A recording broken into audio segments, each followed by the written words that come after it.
اس کی کار ہواؤں سے باتیں کر رہی تھی۔ وہ کسی صورت بھی ہانیہ سے ملنے کا موقع کھونا نہیں چاہتا تھا۔ ہر گزرتے لمحے کے ساتھ یہ خوف لاحق تھا کہ کہیں دیر نہ ہو جائے۔ اس لڑکی کی سنگ دلی کو تو وہ پہلے ہی دیکھ چکا تھا۔ دل لے کر ایسے غائب ہوئی تھی کہ 5 مہینے سے وہ دل کا مارا دیوانوں کی طرح تلاش کرنے کے باوجود بھی اسے پانا تو دور کی بات، اس کی کوئی اطلاع تک نہ پا سکا۔ خوشی کے مارے بخار کا ذرا سا بھی احساس نہیں ہو رہا تھا۔ وہ ہوٹل میں بھاگتے ہوئے داخل ہوا۔ اس کی سانسیں پھول رہی تھیں۔ کہاں ہے میری وائف؟ وہ ہانپتے ہوئے اپنی سیکرٹری سے پوچھنے لگا۔ سب وہ تو چلی گئیں، بس اتنا سنا تھا کہ اس کا چہکتا ہوا چہرہ مرجھا گیا۔ چلی گئیں؟ یار تم نے روکا کیوں نہیں؟ وہ فوراً سر پکڑ کر غصے سے بولا۔ سر میں نے کوشش کی تھی پر میم رکی نہیں۔ اس کی سیکرٹری نے سر جھکاتے ہوئے دھیمے سے لہجے میں کہا۔ پتہ ہے کتنے دنوں سے ڈھونڈ رہا ہوں اسے، پورے 5 ماہ اور 3 دن اور 1 گھنٹے سے۔ اوف یار، تمہیں کچھ بھی کر کے اسے روکنا چاہیے تھا۔ غم و غصے کی ملی جلی کیفیت میں گرفتار تھا وہ۔ او نو، میرا سیل ٹیبل پر رہ گیا شاید۔ ماہم اپنے پرس میں سیل ڈھونڈتے ہوئے پریشان ہو کر بولی۔ ماہم حد کرتی ہو تم بھی یار، اب واپس جانا پڑے گا۔ منیبا کے کہتے ہی ہانیہ نے ٹیکسی ڈرائیور کو واپس چلنے کا کہا۔ تینوں ہوٹل واپس آ رہی تھیں۔ اوکاشا اداس سا چہرہ بنائے ہوٹل کے مین گیٹ سے باہر نکل رہا تھا۔ ہم دونوں جا کر سیل لاتے ہیں، تم تب تک ٹیکسی میں ہی رہنا۔ منیبا اور ماہم سیل لینے کی غرض سے ہوٹل کے اندر چلی گئیں۔ اتفاق سے وہ دونوں اوکاشا کے برابر سے گزرتے ہوئے ہوٹل میں داخل ہوئیں۔ یا اللہ، پتہ نہیں میرا بیٹا کیا کر رہا ہوگا، کہاں ہوگا۔ وہ ٹھیک تو ہوگا نا، شاید اسے بھوک لگی ہوگی۔ یا اللہ میرے بچے کی حفاظت فرمانا۔ ایسا کوئی لمحہ نہیں تھا جس میں وہ بے بس ماں اپنے بیٹے کی حفاظت کی دعا نہ کرتی ہو۔ اس کی آنکھوں سے موتی جھلکنے لگے تھے جس کے سبب اسے سب دھندلا دکھائی دینے لگا۔ او تیری! اوکاشا منہ لٹکائے ابھی اپنی کار کا دروازہ کھول ہی رہا تھا کہ سائیڈ مرر سے اسے ہانیہ ٹیکسی میں بیٹھی روتی ہوئی نظر آئی۔ اس حسن سراپا کے دیدار پر بے یقینی سے وہ آنکھیں مسلنے لگا۔ آنکھوں میں جگنو جگمگائے تھے۔ ہیلو میری پیاری وائف۔ اس کا چہرہ خوشی سے دمک رہا تھا۔ مسرت بھرے لہجے میں ہانیہ کی سائڈ کا دروازہ کھول کر ٹیکسی کے اندر سر جھکا کر ہانیہ کو جھانکتے ہوئے وہ کہنے لگا۔ تم؟ ہانیہ اسے دیکھتے ہی حیرت سے بے ساختہ بول اٹھی۔ جس شخص سے وہ بھاگ رہی تھی، کیا خبر تھی کہ وہ یوں سامنے آ کھڑا ہوگا؟ لہجے کی حیرت بتا رہی ہے۔ وائف صاحبہ کو اپنا یہ ہینڈسم اور ڈیشنگ ہسبینڈ یاد ہے؟ وہ شرارت سے ہانیہ کو دیکھ کہنے لگا۔ وائف نہیں ہوں میں تمہاری، ہانیہ نام ہے میرا۔ خواہ کیوں ابھی تک مجھے خود سے منسوب کیے ہوئے ہو؟ وہ خاصا خفگی سے بولی تھی۔ اس حسن سراپا کی خفگی اوکاشا ذرا بھی خاطر میں نہیں لا رہا تھا۔ لو جی سن لو، پہلی بار تو زندگی میں اوکاشا کسی کے لیے اتنا سنجیدہ ہوا ہے، اور تم میری سنجیدگی پر خواہ جیسے الفاظ استعمال کر رہی ہو۔ ایسا تو نہ کرو ظالم عورت۔ وہ کہتے ہی ٹیکسی میں بیٹھ گیا۔ ارے صاحب، ٹیکسی والے نے فوراً ہی پلٹ کر اعتراضاً اس کی جانب دیکھتے کہا۔ آپ فکر نہ کریں، میری وائف ہے۔ اوکاشا نے مسکراتے ہوئے اطمینان سے جواب دیا۔ اس نے اس قدر پر اعتماد ہو کر کہا کہ ٹیکسی ڈرائیور یقین کرنے پر مجبور ہو گیا۔ جھوٹ بول رہا ہے یہ کوئی میرا ہسبینڈ نہیں ہے۔ ہانیہ تیزی سے احتجاجاً بولی۔ اوف یار، اتنی ناراضگی، حد ہوتی ہے ہر چیز کی۔ اوکاشا نے مصنوعی بیزاری سے کہا تو ٹیکسی ڈرائیور کو یقین ہو چلا کہ واقعی دونوں میاں بیوی ہیں۔ یہی میں تم سے کہنا چاہتی ہوں، کیوں میرے پیچھے پڑ گئے ہو؟ ہانیہ کو اب غصہ آنے لگا تھا۔ کیونکہ دل ہے اوکاشا کا تمہارے پاس۔ اس نے سادگی سے اظہار محبت کر دیا، مگر ہانیہ کے چہرے پر اس کے سچے جذبات سننے کے باوجود کوئی تاثر نہیں ابھرا۔ وہ خالی نگاہوں سے اس کے وجود کو بغور دیکھنے لگی۔ ہو گیا، کوئی فلم چل رہی ہے؟ تم کوئی ہیرو ہو جو پہلے ایک لاچار ہیروئن کو خودکشی کرنے سے بچاتا ہے، پھر بغیر اس لڑکی کی زندگی جانے اس سے محبت کے دعوے کرنے لگتا ہے۔ میرا دل تمہارے پاس ہے، اس سے زیادہ فلمی ڈائلاگ نہیں ملا تھا تمہیں بولنے کو۔ اوہ ہیلو، اس نے اوکاشا کی آنکھوں کے آگے چٹکی بجاتے ہوئے کہا۔ تم جانتے کیا ہو میرے بارے میں؟ وہ ابھی غصے سے بفر کر بول ہی رہی تھی کہ اوکاشا اس کے غصے کو سائڈ پر رکھ فدا نظروں سے اسے تکنے لگا، مانو اسے کوئی سریلی سی دھن سنا رہی ہو۔ اس کا محبت سے چور نگاہوں سے تکنا ہانیہ کو امبیرس کر گیا، اور وہ بولتے بولتے رک گئی۔ چپ کیوں ہو گئی؟ بولو اور بولو، بڑا میٹھا بولتی ہو، کانوں کو بڑا سکون مل رہا ہے۔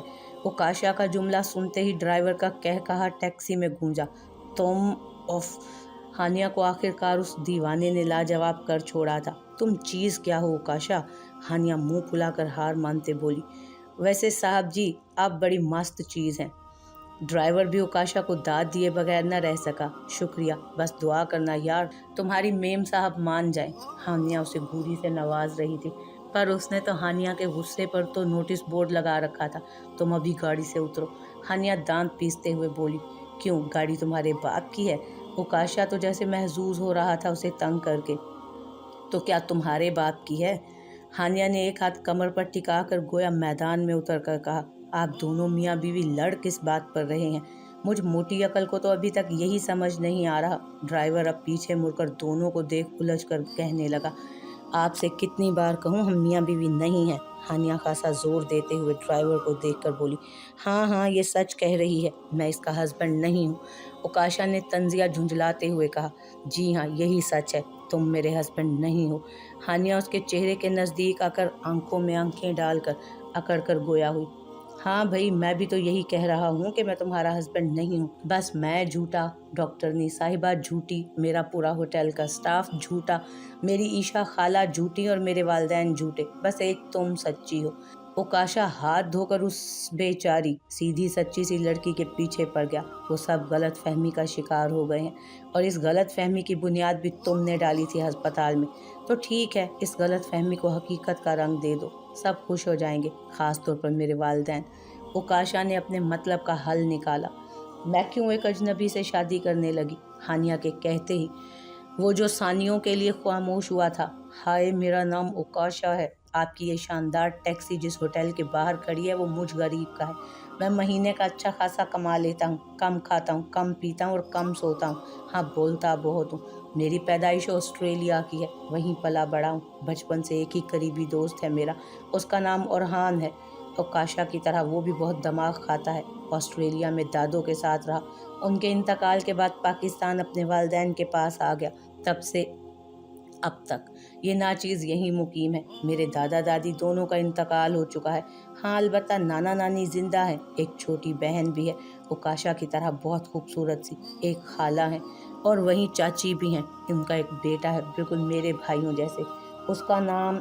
अभी उकाशा एक ही सांस में बोल रहा था कि हानिया बीच में तेजी से बोली। चुप, चुप हो जाओ। ओफ, कितना बोलते हो तुम नॉन स्टॉप, कान दुख गए हैं मेरे। वो अपने दोनों कानों में शहादत की उंगली डालकर हिलाते हुए बोली। झुंझलाकर दांत कचकचाए उसने। तो रिश्ता पक्का समझूं? उकाशा मासूमियत से बोला। उकाशा, टैक्सी से उतर जाओ, इससे पहले कि मैं तुम्हारा खून कर दूं। हानिया की बर्दाश्त जहां ख़त्म होती है, वहां उकाशा का ढिठाई का लेवल स्टार्ट होता है। होए ज़हे नसीब, ये तो उकाशा की खुदकिस्मती होगी। उकाशा मोहब्बत के जाल आंखों से फेंकते हुए अपना गला उसके आगे पेश करके मुस्कुराते हुए बोला। बाजी साहिबा, बंदा सच्चा आशिक लगता है, इसने आज आपको मना कर ही दम लेना है। टैक्सी ड्राइवर हंसते हुए कहने लगा। ठीक है, तुम बैठो इस टैक्सी में, मैं ही उतर जाती हूँ। वो खा जाने वाली नज़रों से घूरते हुए टैक्सी से उतर गई। दुआ कर भाई, आज मेरी वाइफ मान जाए। उकाशा मिन्नती अंदाज में टैक्सी ड्राइवर से दुआ का कहते हुए उतरा। अरे वाइफ जी, आप तो नाराज़ ही हो गई। उकाशा के कहते ही वो गुस्से से बिफर उठी। कितनी बार कहूँ, हानिया नाम है मेरा, मेरा नाम लेकर मुखातिब करो। क्यों मुझे बार बार खुद से मंसूब कर रहे हो? याददाश्त लगता है बड़ी कमज़ोर है तुम्हारी। टैक्सी में बैठकर आतिफ असलम के गाने नहीं सुना रहा था तुम्हें? ये बेचारा उकाशा तुम्हें अपना हाले दिल सुना रहा था। उकाशा मुंह बिसोर कर दुनिया जहान की बेचारगी अपने लहजे में समो कर निहायत जता कर बोला। तुम मुझे जानते कितना हो जो मुझसे मोहब्बत का दावा कर रहे हो? तो जान लेता हूँ, इसमें बड़ी बात क्या है, चलो बताना शुरू करो। वो अपना कान सीधा करके उसके चेहरे के करीब लाकर बोला। मैं एक अजनबी को अपने बारे में क्यों बताने लगी? वो फौरन ही हल्का सा पीछे हटते हुए सर्द लहजे में बोली। यार, अब तुम चीटिंग कर रही हो मेरे साथ। अभी तो टैक्सी में अपना पूरा। वो भी बोल ही रहा था कि हानिया तेजी से बीच में बोली। देखो उकाशा, बस करो, मुझे तुम्हारी वाइफ बनने में कोई इंटरेस्ट नहीं, अब प्लीज़ मेरी जान छोड़ो। वो दोनों हाथ बेजारी से जोड़ते हुए कहने लगी। ओके, तुम्हारी मर्जी। उसने मुंह लटकाए कहा। अगर तुम्हें लगता है कि मैं ये बोलने वाला हूँ तो भूल है तुम्हारी। मिस हानिया, तुम उकाशा की पहली ही मुलाकात में उसका दिल ले उड़ी हो। तुम्हारा पीछा छोड़ना अब उकाशा के बस में नहीं। اس نے جو गिरगिट की तरह रंग बदला था। हानिया उसे देखती रह गई। अगले ही लम्हे उसने हानिया की आंखों में झांकते हुए मोहब्बत से लबरेज अंदाज में एलानिया कह दिया कि वो बेबस है अपने दिल के हाथों। लगता है तुम्हारी याददाश्त भी काफ़ी कमज़ोर है। मैं एक बच्चे की माँ हूँ, भूल गए? हानिया के कहते ही वो मुस्कुराया। अरे हाँ यार, मैं तुम्हारे चक्कर में वाकई भूल गया। कैसा है बेबी? अब तो 1-2 माह का हो गया होगा। अक्सर सोचता हूँ उसके बारे में। आखिर मुझे उसका डैड बनना है। इतनी बड़ी जिम्मेदारी संभाल भी पाऊँगा या नहीं, कभी कभार डर लगता है ये सोचकर। मगर फिर खुद ही को हौसला देता हूँ कि उकाशा, तुम ज़रूर एक अच्छे डैड बनोगे, फिक्र मत करो। उसके कहे आखिरी जुमले हानिया के दिल को लगे थे। आंखों से मोती झरझर बहने लगे। तुम मेरे बेटे को अपना लेते? हानिया बेयकीनी से उसकी आंखों में झांकते हुए इस्तफसार करने लगी। बिल्कुल, जब मोहब्बत की है तो आखिरी दम तक निभाऊंगा भी, उसने मोहब्बत भरे लहजे में जवाब दिया। ओह, तुम रो क्यों रही हो? वो हानिया को रोता देख परेशान होकर पूछने लगा। अगर तुम्हें पता चले कि वो जायज़ नहीं था, फिर भी तुम्हारा यही फैसला होता। अब हानिया तजस्सुस से उसके जवाब का इंतज़ार कर रही थी। जवाब दो, खामोश क्यों हो गए? छोड़ो, शायद मैंने कुछ ज़्यादा ही सख्त सवाल कर लिया, सॉरी। हानिया उसकी खामोशी देखकर जवाब का गुमान कर चुकी थी। सॉरी, देर हो गई आने में। वो दरअसल इसका सेल नहीं मिल रहा था। मुनीबा और महम ने आते ही माजरत तलब की। हानिया ने उन्हें देखते ही अपने आंसू साफ किए। ये कौन? मुनीबा ने उकाशा की जानिब देखकर हानिया से पूछा। उकाशा। उकाशा ने संजीदगी से अपना नाम बताया और वहाँ से चला गया। अरे ये तो इस होटल के मालिक हैं, मैंने इनकी तस्वीरें मैगजीन में देखी। वाओ, रियल लाइफ में तो और ज़्यादा हैंडसम है, मगर ये नाइट ड्रेस में क्यों फिर रहे हैं? महम फिदा से लहजे में उकाशा की तारीफ़ें कर रही थी, मगर साथ साथ वो उलझी और उसे नाइट ड्रेस में घूमता हुआ देखकर परेशान हुई। चलें, देर हो रही है। टैक्सी ड्राइवर ने हॉर्न दिया। वो तीनों टैक्सी में आकर बैठ गईं। क्या हुआ बाजी साहिबा, बात नहीं बनी? वैसे भाइयों वाला मशवरा दे रहा हूँ। आपका शोहर बहुत अच्छा इंसान लगा मुझे, उस बेचारे को इतना तंग ना करें। टैक्सी ड्राइवर के कहते ही माहम और मुनीबा हानिया की तरफ उलझ कर देखने लगी। क्या सीन है बॉस? माहम तजस्सुस से पूछने लगी। क्या चल रहा है, मुझे भी बताओ। मुनीबा ने तने अबरू उचकाकर इस्तफसार किया। हॉस्टल चलकर बात करेंगे, हानिया ने धीमे से जवाब दिया। हानिया ने हॉस्टल पहुंचते उन दोनों को सारी बात बताई तो उकाशा ने जवाब नहीं दिया। महम रंजीदा लहजे में पूछने लगी, क्यों बार बार एक ही सवाल कर रही हो? उसने बताया ना। नहीं दिया उसने कोई जवाब। वैसे भी आसान नहीं है किसी और की औलाद को अपना नाम देना, ऊपर से ये तो। मुनीबा बोलते बोलते रुक गई, लेकिन हानिया समझ गई कि वो कहना क्या चाह रही है। तुमने बहुत गलत किया उस बेचारे के साथ। बच्चा कौन सा तुम्हारे पास है जो तुमने उससे इतना सख्त सवाल कर डाला कि वो जवाब ही ना दे पाया? महम शिकवा करने लगी। वो मुझे एक बेवा समझकर मोहब्बत कर रहा है, मगर मैंने उसे इशारतन बता दिया कि मैं एक बेवा नहीं हूँ। मैं तो एक गुनाह की पुतली हूँ, एक नापाक लड़की, एक हराम बच्चे की माँ। अब मुझे यकीन है वो दोबारा मुझसे कभी नहीं मिलना चाहेगा। वो एक अच्छे और शरीफ घर का लड़का है। वो एक पाकीज़ा और बाकिरदार लड़की का मुस्तहिक है, मुझ जैसी नापाक और बदकिरदार का नहीं। हानिया को यकीन था कि हकीकत जानने के बाद उकाशा दोबारा कभी उसकी ज़िंदगी में कदम नहीं रखेगा। वो अलग बात थी, दिल के किसी कोने में एक उम्मीद की किरण उभरी थी कि कितना अच्छा होता कि उकाशा जवाब में हाँ कह देता। वो फ़ौरन अपना बच्चा उसके साथ मिलकर ढूंढने निकल पड़ती, अपने बेटे को मुआशरे में गाली बनने से बचा लेती। उसका बेटा बिन माँ बाप के लावारसों की तरह न पलता। मगर जो मुमकिन ना था उसकी क्या आस लगाना। भला कौन एक बिन ब्याही माँ बनने वाली लड़की से शादी करेगा? ये सोचकर उसका चेहरा आंसुओं से भीग गया था। तकिया हर रोज़ की तरह आज भी आंसुओं से तर था। दिल से यही दुआ निकल रही थी कि उसका बेटा जहाँ हो सही सलामत हो। कब तक किसी का सहारा तलाश करती रहोगी? कब तक तकिए में मुंह छुपाकर रोती रहोगी? उकाशा तो क्या, इस मुआशरे का कोई भी पाकीज़ा मर्द तुम्हें नहीं अपनाएगा। तुम एक गंदी लड़की हो, एक नापाक वजूद। तुम अब किसी नेक मर्द की बीवी बनने का ख्वाब मत देखो, क्योंकि तुम उसके काबिल ही नहीं रही। इसलिए शादी जैसे मुकद्दस रिश्ते का तसव्वुर तो तुम अपने जहन से निकाल ही दो। शादी का लाल जोड़ा, हाथों की कलाई में भरी भरी चूड़ियाँ, माथे पर सजी सोने की बिंदिया, ये सब तुम्हारे नसीब में नहीं है। अब उस दुल्हन बनने के सुनहरे ख्वाब को किसी दिल के कोने में दफना दो अपने। हानिया बहादुर बनो, तुम्हें अपना बेटा ढूंढना है, इस काबिल बनना है कि उसकी अच्छी परवरिश खुद ही कर सको। फिर तुम्हें यही करना होगा और तुम्हें ये करना होगा, क्योंकि हानिया कमज़ोर हो सकती है, एक बच्चे की माँ नहीं। हाँ, मैं इस काबिल बनूंगी कि खुद अपने बेटे को बगैर किसी सहारे के पाल सकूं। रात की तारीकी में वो बिस्तर पर लेटी खुद को ही हौसला और हिम्मत दे रही थी। उसने अपने आंसू पोंछ लिए थे। वो पक्का आज़्म कर चुकी थी कि अब वो और नहीं रोएगी और ना ही यूं बेबस बनकर सहारे तलाश करेगी। उसने पक्का इरादा कर लिया था कि वो खुद अपने पाँव पर खड़ी होगी, अपने बेटे को तलाशेगी और उसकी अच्छी परवरिश करेगी। आज उसके दादा की बरसी थी। वो कब्रिस्तान में अपने वालिद के साथ दादा की कब्र पर फातिहा पढ़ने आया था। फातिहा पढ़ने के बाद वो कब्रिस्तान से बाहर निकलने के इरादे से चला, मगर रास्ते में एक अजीब मंजर उसका इंतज़ार कर रहा था, जिसे देखकर उसकी रूह कांप गई थी। उसने एक नौमौलूद बच्चे का खून आलूद लाशा देखा, जिसका एक पाँव तक जानवर खा चुके थे। उसे देखते ही नदीम ने आंखों पर हाथ रख लिया। बताओ इसे, हटाओ इसे जल्दी। नदीम आंखों पर हाथ रखकर जोर से गोरकन पर चीखा, जो उस वक्त कब्र के लिए मट्टी खोद रहा था। जी जी साहब, वही कर रहा हूँ। एक तो पता नहीं कैसे जालिम लोग होते हैं, एक दिन के बच्चे को यूं फेंक कर चले जाते हैं। इससे तो अच्छा है कि किसी इदारे में डाल आएं। बेचारा देखने से ही एक दिन का मालूम होता है। कैसे बेज़मीर लोग हैं, इतने से बच्चे को मरने के लिए फेंक गए हैं और फिर ये मासूम कलियां इन जानवरों का निशाना बन जाती हैं। गोरकंद कब्र खोदते हुए नदीम को देखकर गोया हुआ, जब तक इस पर कोई कपड़ा डाल दो। नदीम उस बच्चे का लाशा देखकर घबरा गया था। साहब जी, कपड़ा कहाँ से लाऊं मैं? गोरकन बेचारगी से कहने लगा। क्या मतलब, तुम इस बेचारे को ऐसे ही दफना दोगे? नदीम से उस बच्चे की हालत नहीं देखी जा रही थी। उसके जहन में हानिया का पूरा मैसेज घूमने लगा। उसे याद था कि हानिया की माँ भी उसके बेटे को कहीं फेंक आई थी, और ये ख्याल आते ही उसका दिल तड़प उठा। वो उस बच्चे में अपने बेटे का अक्स देख रहा था, जिसके सबब वो शिद्दत से उस बच्चे की तकलीफ पर मचल उठा था। साहब जी, ऐसे न जाने कितने बच्चे पड़े मिलते हैं, कुछ कपड़ों के साथ तो कुछ बरहना।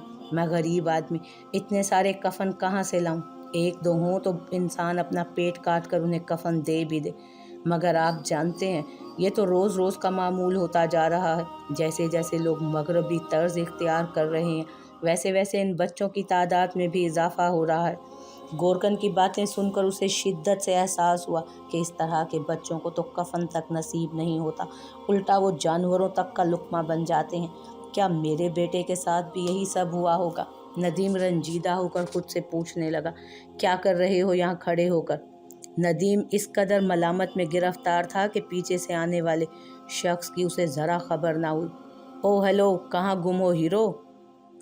जब उस शख्स ने कंधे पर हाथ रखकर मुस्कुराते हुए इस्तफसार किया, तो नदीम बौखलाकर उसकी जानिब देखने लगा। नदीम के चेहरे के सारे रंग उड़ चुके थे, उसकी आंखों में पछतावे के आंसू नुमायां थे। ओ काशा, तुम कब आए? नदीम ने उसे देखते ही अपने आंसू साफ किए। बस अभी, मुझे नहीं पता था कि तुम इतने जज्बाती हो। ओकाशा ने भी उस बच्चे का लाशा देख लिया था। उसने गुमान किया कि नदीम उस बच्चे के लाश को ही देखकर रो रहा है। नहीं, ऐसी बात नहीं है। नदीम अपने बिखरते जज्बात पर काबू पाने की कोशिश कर रहा था। उसने नज़रें झुकाकर जवाब दिया, पता नहीं इतना घटिया काम करके ये लोग सो कैसे जाते हैं। इनका ज़मीर इन्हें मलामत तक नहीं करता। मैं अगर किसी जानवर को गलती से तकलीफ़ पहुंचा दूं तो मुझे उसका रंज न जाने कितने दिनों तक रहता है। और ये उकाशा की बातें उसके ज़मीर को मज़ीद मलामत में डाल रही थी। उसकी हालत अब गैर होने लगी। पेशानी पर पसीना चमकने लगा। उसे अपना सांस रुकता महसूस हुआ। वो उकाशा की बात अधूरी छोड़कर ही चला गया, जिस पर उकाशा हैरत से उसे जाता देखने लगा। इसे क्या हुआ? उकाशा उलझ कर बोला। घर आने के बाद उसने अपने आप को कमरे में लॉक कर लिया था। उसकी आंखों में अभी तक बच्चों का लाशा घूम रहा था। ये क्या हो रहा है मेरे साथ? जब उस हानिया को देखता हूँ वो मैसेज दिमाग में घूमने लगता है। जब किसी बच्चे को देखता हूँ तो अपना बेटा याद आ जाता है। अगर कुछ दिन और इसी तरह चलता रहा तो मैं पागल हो जाऊँगा। मैं आज ही इस्लामाबाद चला जाता हूँ। कुछ दिन दोस्तों के साथ गुजारूंगा तो ये सब भूल जाऊँगा। हाँ, यही ठीक रहेगा। नदीम अपने ज़मीर की मलामत से बचने